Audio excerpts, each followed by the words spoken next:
মা আমি অফিসে যাচ্ছি। তুই আজকে অফিসে যাস না। কেন, কি হয়েছে মা?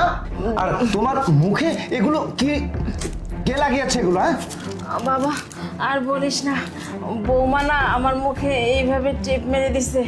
জানিস তুই অফিসে যাওয়ার পর বৌমা বাসার সমস্ত কাজ আমাকে দিয়ে করায়।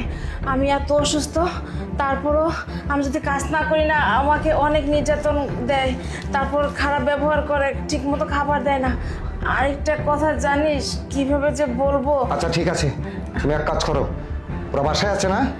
হ্যাঁ বাসায় আছে। তাহলে আমি এক কাজ করি, ওই পদ্মার ওখানে একটু লুকিয়ে থাকবো, আর আমি সব দেখবো, তুমি কোনো কিচ্ছু বলবে না, আমি সব দেখবো যে কি করে আজকে, ঠিক আছে? আচ্ছা বাবা। কিরে তুই এখানে এভাবে বসে আছিস কেন? আর তোর মুখের টেপটা কোথায় গেল? টেপটা খুলছিস কেন তুই? তোর এত বড় সাহস, তুই মুখের টেপ খুলে এখানে বসে আছিস। বাড়ির কাজগুলো কে করবে? কে করবে বাড়ির কাজগুলো?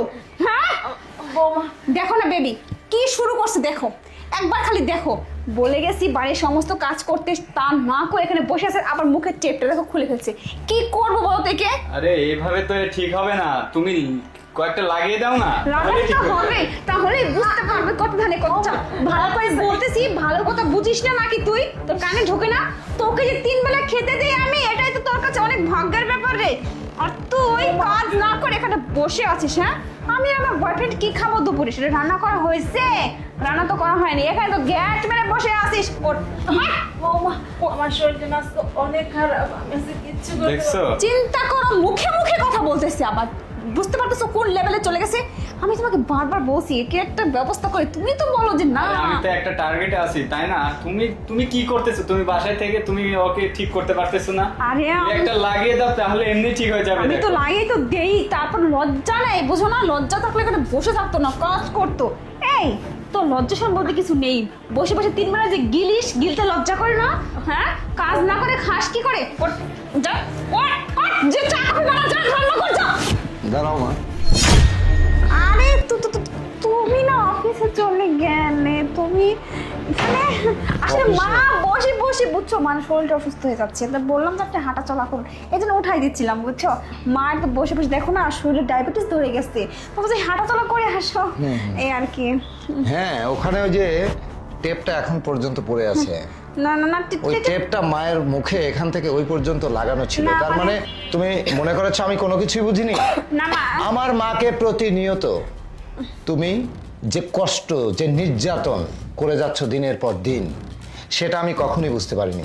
কারণ আমি আমার প্রত্যেক দিন ঘুম থেকে ওঠার পরে আমি যখন অফিসে চলে যাই, অফিসে চলে যাওয়ার পরে আমি আর পিছন ফিরে তাকাই না, এবং অফিস থেকে আস্তে আস্তে আমার রাত্রি হয়ে যায়, এবং তখন আমি কর্মব্যস্ত ক্লান্ত হয়ে আমি তখন শুয়ে পড়ি, আর এইভাবেই চলতে থাকে বছরের উপর বছর।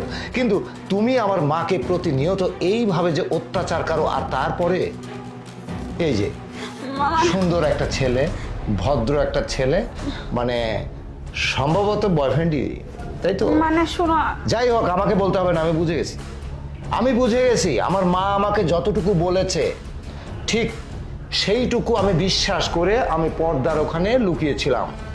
তোমরা কিভাবে কি আচরণ আমার মায়ের সঙ্গে করেছো, আর ওই ভদ্রবেশী শয়তানটা আমার মাকে কি বলেছে তোমার সঙ্গে সঙ্গ মিলিয়ে আমি সব শুনেছি। আমার সঙ্গে ছাপাই গাওয়ার কোনো প্রয়োজন নেই। যাই হোক আমি একটা কথা বলি, আমার মায়ের বয়স হয়েছে, তোমার তো বোঝা উচিত তোমার মা নেই। এই আজকে যদি তোমার মা হতো, এটা আমি যদি এরকম কোনো ব্যবহার তোমার মায়ের প্রতি করতাম, তাহলে তুমি কি আমাকে ক্ষমা করতে? না, আসলে আরে এই বেয়াদব, বেয়াদব কোথাকার! আরে মানুষের খারাপের তো একটা পরিমাণ থাকে, একটা সীমা থাকে। একটা পরিবারে ঢুকে, একটা সুন্দর সুস্থ পরিবার, একটা আনন্দময় পরিবারে, সেই পরিবারে ঢুকে তুই যে এই পরিবারকে বিষ ঢেলে দিচ্ছিস, এটা কি তোর ঠিক?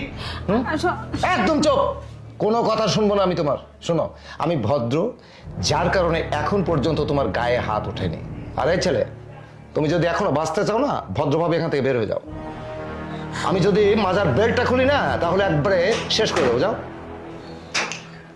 আর শোনো, তোমাকে আমি বলি, মা তোমাকে কোনো কিছু বলতে হবে না, তোমার সমস্ত কথা আমি শুনেছি, আমি স্বচক্ষে যেটা দেখেছি তোমাকে বলতে হবে না। আজকের পর থেকে তুমি এই বাড়িতে আর থাকবে না। শো- থাকবে কখন? তোমার মা বাবা আমার এই বাড়িতে আসবে, আমার মায়ের সঙ্গে ডিসকাস করবে, সমস্ত বিষয়গুলো মা বলবে, তারপর তোমার বাবা মা যে সিদ্ধান্ত নেবে না সেই সিদ্ধান্তর পরেই হবে না। তোমার থাকা না থাকা। কিন্তু এই মুহূর্তে তোমাকে বের হয়ে যেতে হবে। Get out, get out for my house.